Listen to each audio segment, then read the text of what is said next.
حکومت ترکمنستان امتیازهای اجتماعی از جمله آب، نمک، گاز و برق رایگان را برهم می‌دهد. پرزیدنت قربانگلی بردیمحمدوف قرار تنظیم تامین ساکنان ترکمنستان با آب و نمک، گاز و برق را امضا کرد.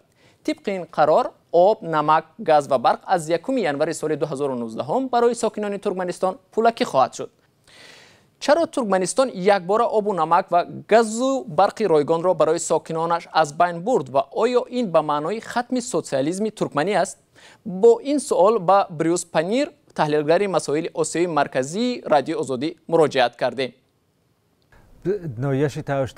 من فکر میکنم سبب این در بحران اقتصادی و مالی است. حکومت ترکمنستان تا به حال به اهالی برق، گاز طبیعی و آب را رایگان میداد.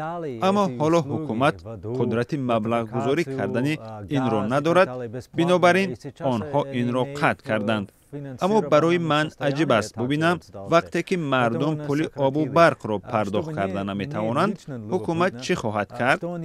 زیرا وقتی ترکمنستان دسترسی مردم را به آب و برق بنابر پرداخت نکردن پول آن قطع میکند، سر زدن مشکل های جدی در جامعه ترکمنستان از احتمال دور نیست.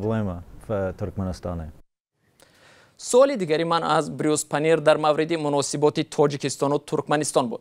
روابط دو کشور طی ماه اخیر پیچیده شد و روای ماشین‌های بارکشان تاجیکستان طریق قلمرو ترکمنستان مشکل گشت. چه عامل به اندیشه شما باعث سردی روابط دو جمهوری دوست شد؟ معمولا مناسبت های تاجیکستان و ترکمنستان خیلی خوب است. هر مشکلی که در روابط دو جانب سر میزند وابسته بر راه آهن است. چند پیش جانب تاجیکستان اندیشه را بیان داشت که احتمال به آنها راه آهن تاجیکستان و ترکمنستان که طریق افغانستان می رود در کار نیست. اما این واکنش تند ترکمنستان را به بار آورد. اما تا این هم اگر در یاد داشته باشید، سال گذشته تاجیکستان گفته بود شاید قطارهایش که اساساً مهاجران استفاده می کنند تنها طریق قلمرو ازبکستان به روسیه روند و از راه ترکمنستان استفاده نکند. این گفته هم واکنش ترکمنستان را به بار آورده بود که چرا قطارهای تاجیکستان بدون راه آهن ترکمنستان می روند. فکر می کنم تنش ها در مناسبت دو کشور به راه آهن وابسته است.